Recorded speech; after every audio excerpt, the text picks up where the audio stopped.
I'm Jonae Coleman-Brigham, one of the co-instructors of Power Systems Journey, and I'm here with Aaron Hanson. Aaron, could you introduce yourself, your name, affiliation, how you're connected to the class, and any other things you want to share? Sure. Yeah. Thank you for having me, Jonae. My name is Aaron Hanson. I am the Energy Program Specialist for the Learning and Development Department at the Institute on the Environment on the University of Minnesota Twin Cities campus. Other things I'd like to share, the programming that we deliver is interdisciplinary.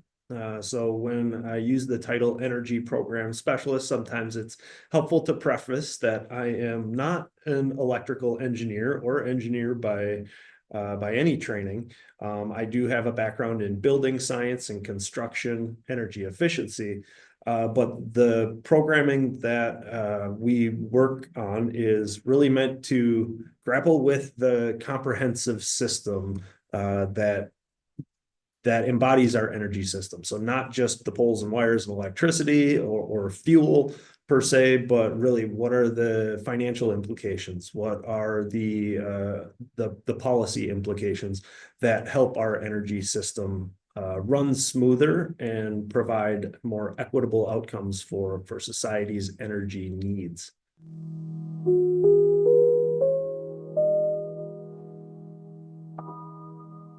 So, what have you been up to lately?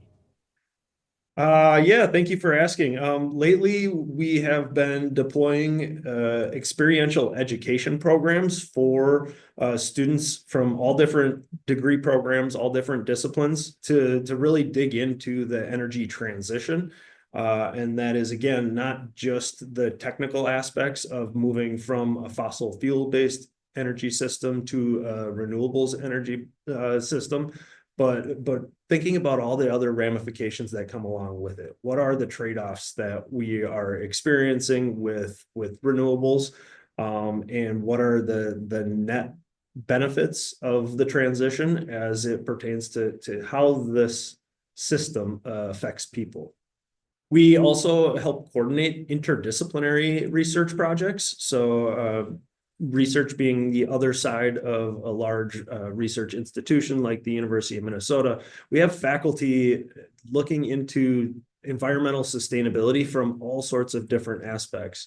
And something to be considered is how these different disciplines or areas of expertise can help inform other areas of expertise. So, for example, working on the energy transition system and thinking about solar farms, the large utility scale solar farms that take up acres of land at a time, there's a lot of other environmental aspects to consider, such as what is the soil health and quality underneath those solar farms? Are there opportunities for ecological restoration or benefits such as planting pollinator habitat? And what are the water quality implications? We know that farming can have impacts to our public drinking water systems. So we have brought together teams of experts from all of these different environmental disciplines to think about the holistic nature of how solar farms interact with our landscapes.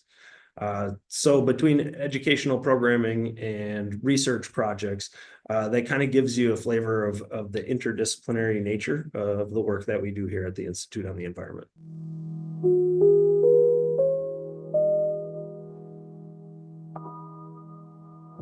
Could you say a little bit about the role you played in the class, both as a visiting expert and sometimes tour guide, but also simulation host? Sure, absolutely. Yes. So thank you, Jonae, and the other instructors and students and teaching assistants that help make this class possible. But Power Systems Journey is a unique class that really takes on that systems thinking approach to the energy system. So it's been a pleasure to be able to be a guest speaker in this class and really share some of those broader considerations with the students of your class. So some of the things we've been able to do with my close connections to the university's Office of Sustainability, we've been able to organize some tours around campus to think about how our operations here on campus, which is relatively similar to a medium-sized city. There's some really great opportunities for our students to connect with that infrastructure and really think about how campus operations operate and how they can be made more sustainable in a very real outside of the classroom opportunity and experience. We've also brought some simulations. So we work with a global climate change simulator that can be used as a role-playing exercise to think about how on the macro scale, the decisions that we make about transitioning our energy system have global implications, and what are those other factors that we've talked about, such as financial implications, or how does a change in one sector like the energy generation system affect decisions that we make in other sectors, such as where we consume energy, like in our homes and buildings and vehicles.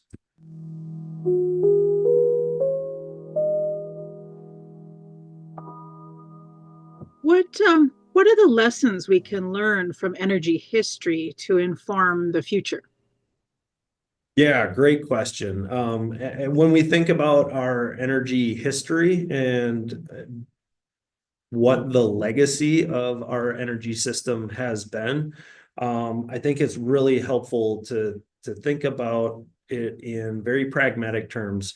I think there might be a perception out there that folks like myself who are focused on environmental sustainability and an advocate for clean energy systems like renewables, such as wind and solar, that we have a negative outlook on fossil fuels and petroleum.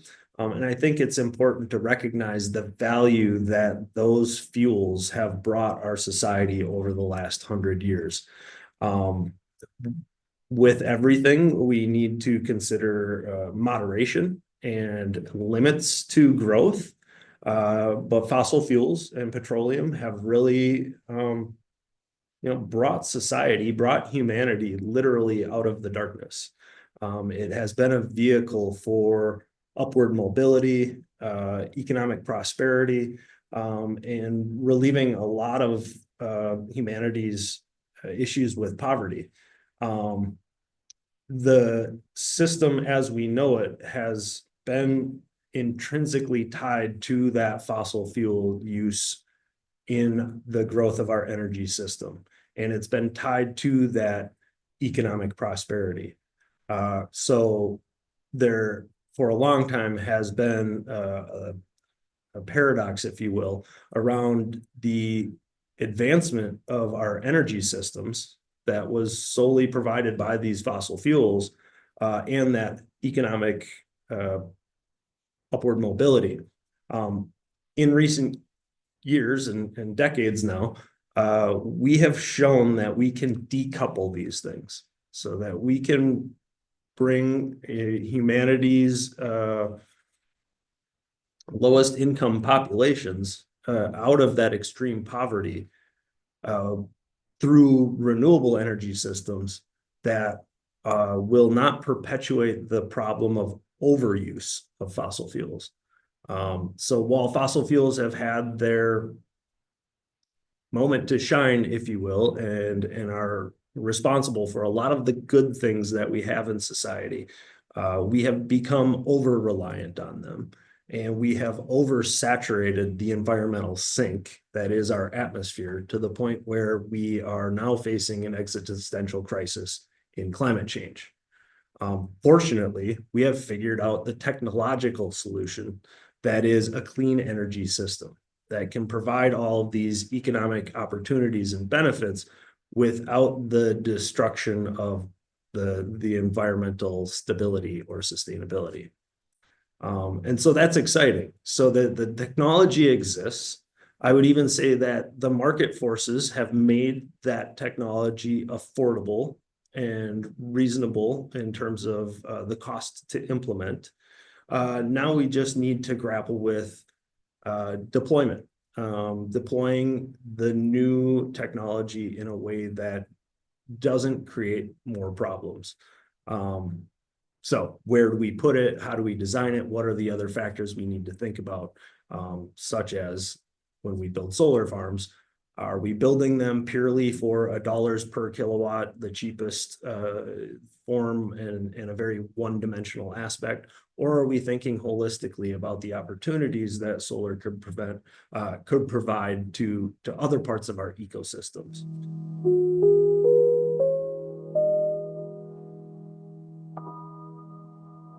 And related, in some ways, in this time of shifting energy policies and priorities, what do you think are the longer term trends? How do we see beyond this moment? Yeah, that's a great question, and I say that because it's a difficult one to answer. Uh, I think there's we're at a moment in time where we can think about uh, more than just the technology and the system of interconnectedness, the physical infrastructure connectedness of overhauling our system, which is essentially 100 years old in terms of technology. So it's transmission lines and batteries and all the technology that goes with it, and really think about the other frameworks that hold that system together, the financial frameworks, the ownership frameworks. To say, do we want this system to be the status quo as the system before in terms of ownership and financial incentives? Or do we want to rethink the kind of social structure that embodies this energy system? So does it continue to be a top-down, decisions are made way up in a tower somewhere, and we simply buy electricity, the electricity that's provided without any democratic controls over it? Or do we rethink the system in new ways? The technology that we're deploying has the opportunity to be much more distributed. So we're no longer talking about needing millions, hundreds of millions of dollars at a time to build one big centralized power plant that only works on economies of scale that are not accessible to the general public. Now we're looking at systems like rooftop solar and home energy storage batteries, the kinds of things that could be distributed amongst the general population and yet still provide the system the kind of aggregate benefits that we expect in terms of reliability and safety and affordability and so on. I think there's a lot of opportunities to rethink the structure of that system beyond the technology.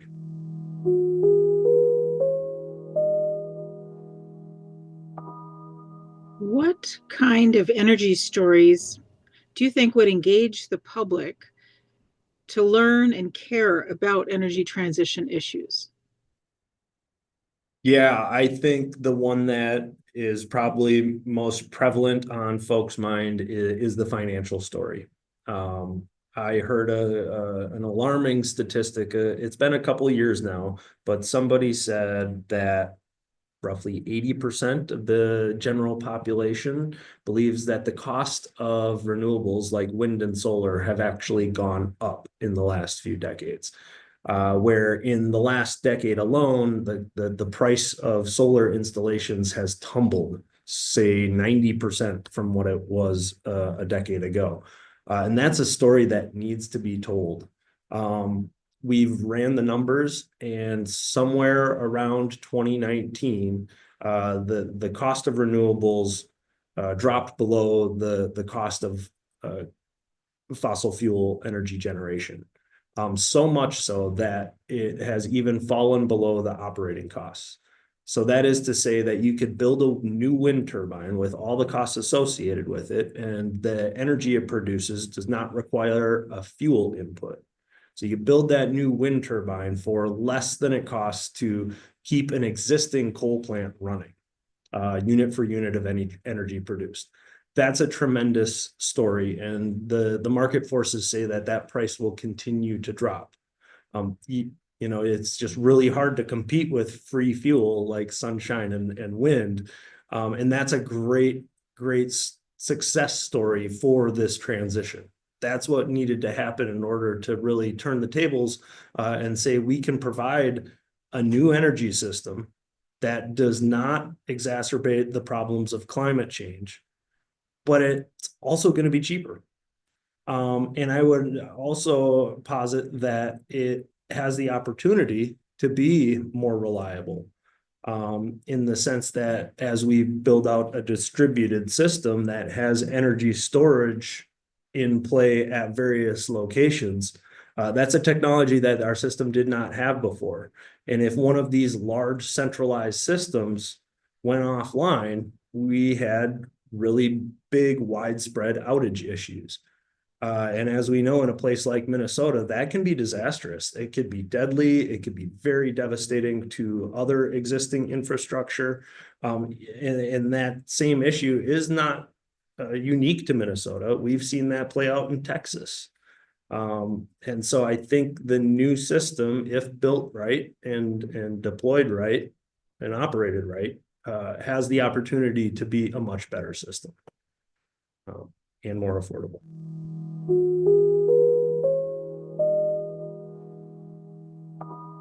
What values and goals do you think should guide the energy transition or inform it? So I think the energy transition should be informed by equity and justice. The idea that it has to be all capitalist and competitive, I think it is a notion that has outlived its usefulness. I think in the modern age, with the technology and knowledge that we have the capacity to deliver, we can build a system that provides clean, affordable energy for everyone, without the ills of the competitive nature that overarches the current system.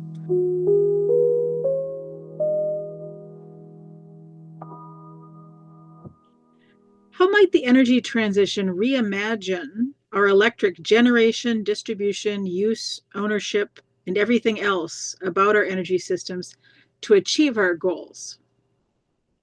When I think about how we could reimagine our energy system through this transition, the technologies, the new technologies are really fun to think about how they will play out in terms of intermittent generation that comes from wind and solar and battery energy storage, and how that system can function and perhaps function more reliably than the previous system, even though we're dealing with those intermittent generation issues. But I think the more important part of this is not the technology and the devices like wind and solar batteries and the poles and wires that we need to get the electricity from where it's being generated to where it's being used. That's all very interesting and a lot of fun to work on. But I think that technology is already there, already proven. And the need for reimagining how this transition plays out is really in the use case for how we use energy, but also in how we own or distribute the ownership of the system. So our legacy system is a very top-down approach. Again, using these very large centralized systems that generate power and distributing it to the consumers, the residents and businesses of our towns and cities. Now that we have distributed technology that can be deployed at smaller scales, it allows us to really reinvent the system as a whole.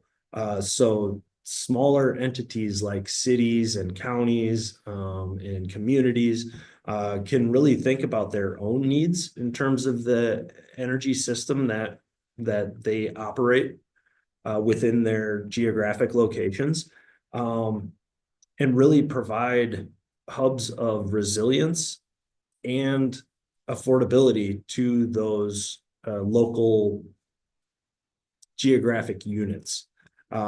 So I think about some of these stories where the local school district was an early adopter of solar energy, and the amount of savings that it provided in terms of energy costs to those school districts was they were able to kind of recapture and bundle that, and actually provided a boost to the teacher pay, which we know is lacking in a lot of our public school systems.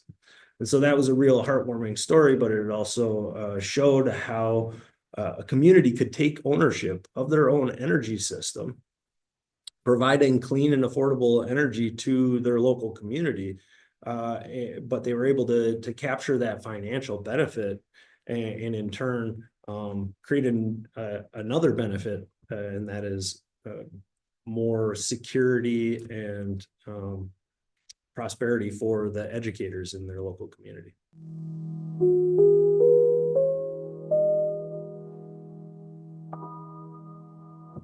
What do you want people to know about the energy transition? I want people to know that the energy transition is full of opportunities. Opportunities to make our system better, opportunities to clean up our environment, and opportunities for jobs. When we look at crises of any nature, we're usually shocked, alarmed, and dismayed by the negative consequences that are going to come from or as a result of whatever crises we might be facing. But with just about any crises, there's a lot of opportunity embedded within to rethink how we're doing things. What caused this crisis in the first place, and how can we mitigate that risk in the future? And so there's so much opportunity to do things better through this energy transition.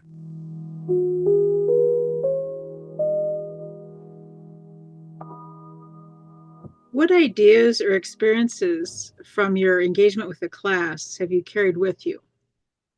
Ideas and inspirations that have come from my involvement in the class power systems journey is really the artistic side. I think it's often overlooked and underappreciated when we're thinking about large systems changes. I've mentioned a lot of things that go beyond the technical terms of the energy transition or the technologies of the energy transition. I've talked about economics and policy, but what about aesthetics? What about the way the system looks? What about the way the system interacts with nature, not just from an ecological standpoint, but from a landscape architecture standpoint, if you will? We put a lot of emphasis into the architecture of our buildings, the way our bridges look from the side, and not a lot of thought into our power systems. We have poles and wires strung all over the place, and we have big smoke belching power plants all over the place.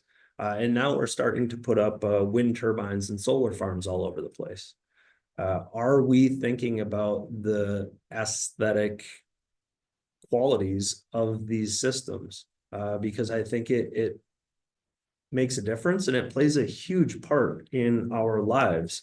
When we think about the cities and the towns that we live in, what do we appreciate them? Why do we live there? A lot of it has to do with our view sheds. What do we see from day to day? Do we see gray and brown and industrial applications, or do we see a built environment and infrastructure that has some intended harmony with the rest of our landscape and our view sheds?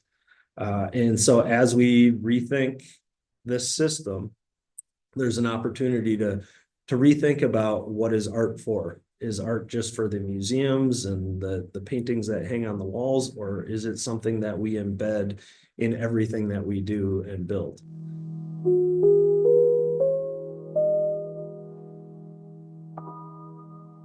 Now, opening it up more, what else is on your mind? Yeah, other things that are on my mind as it pertains to this class is how do we get the story out there farther? So I think this interview, and I understand you're doing a collection of interviews to put this out as a communications piece, and I hope it finds a far and wide reach, because I think about the value and opportunity of a class like this. Only 25 students, give or take, at the University of Minnesota get to take this class.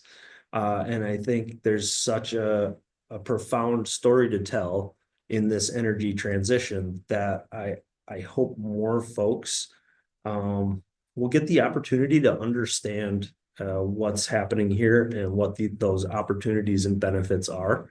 Um, I know it's kind of a complicated, niche, wonky, technical subject, but it affects everyone, everyone's everyday lives. And it's a fascinating technology, our energy system and electricity in particular. And not everybody needs to become an expert, but just having a greater sense of what the system does beyond provide us electricity and cost us money, I think is such a special story. And I think if more folks understood the opportunities and what's happening behind this energy transition, I think we could do better with the systems that we build. This transition is going to continue happening. It has to, because we desperately need to mitigate the climate crisis. But as I mentioned before, it is a more efficient and affordable system. But without a lot of forethought and intentionality behind how we design that system, it could have a lot of serious shortcomings. We could end up building a system that is just built based on the efficiency of the dollar, and not the holistic efficiency of the system.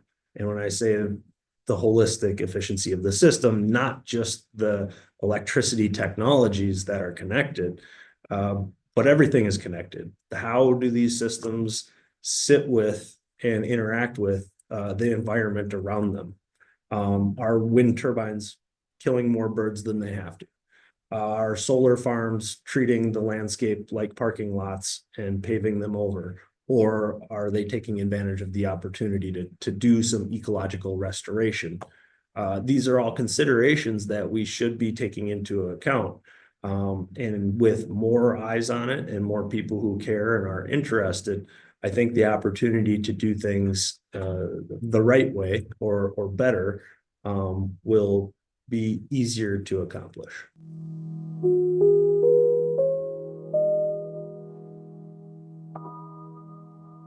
We have a little bit of time for more open discussion. Sort of thought occurred to me listening to your comments about distributed energy and ownership and the need to communicate and engage people and maybe using art. Just, do you think there's some synergies or synchronicities maybe as we have more distributed generation and benefits, more distributed local benefits, that there's that goes in some ways with more public engagement compared to where we're at now with the more centralized um, approaches that are our current landscape. Yeah, that's an interesting question. It makes me think of previous generations' experience with energy crises in decades past. So there was an initial energy crisis back, following the Great Depression, that brought about a lot of efficiency strategies, maybe not technologies, but a lot of strategies for how to conserve energy in our daily lives. And we saw that then fade away in some of the industrial revolution years that followed World War II and so on. And then there was a crisis in the Middle East that spurred another energy crisis in the United States in the 70s. And once again, we saw the general population really embrace these strategies for saving energy and saving costs because it became very expensive to use energy. Here in the United States of America, other than those crises, we've had a legacy of very cheap, affordable access to energy. And it's been one of the things that has propelled our industrialization and really provided a lot of economic incentives or it spurred our economy. And so we, as a general population, perhaps take that for granted. It's been several decades since we've really had a crisis on our hands of energy cost. And now we're at a energy transition point that has to do with an environmental crisis rather than a price or cost crisis. And so that's a different dynamic in terms of grappling with why are we transitioning? Why do we need to change? We are fairly adverse to change. And so there's a lot of question marks around that. I think that it's not as salient as to why we should conserve our energy or be more energy efficient or transition to a clean energy system because the crisis is far away and somewhat ambiguous in terms of the climate is changing, but very slowly, and there's a lot of lag in the system. And so it's difficult for somebody who isn't entrenched in this topic to see how connected the energy transition and the energy system is to a lot of the environmental issues and namely climate change. But there's huge benefits when it comes to air pollution and public health, asthma and other ailments that affect young people and old people and everyone in between. But again, it's hard to really see that direct connection to public health ailments and our energy system. Other issues such as water quality and such, it's very much an upstream thing. It is affecting us downstream, but it's one or two steps removed, and so it's more difficult to draw those connections. And so I think telling those stories and making it more salient that the effects or the spillover impacts of this energy transition do directly affect you and me and everyone else through dealing with the climate crises, public health impacts, drinking water quality, and so on.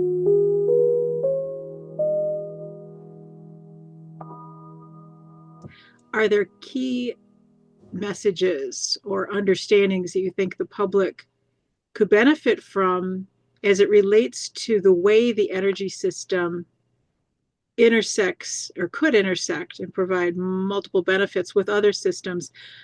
For example, from your work in the multi-use solar and agrivoltaics world, that more what are the stories around that might Yeah. help engage the public in understanding this is not one topic at a time, but we can multi-solve.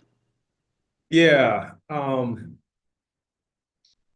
I guess, the thing that comes to mind in terms of other sectors and how it connects in your question about distributed ownership and the opportunities for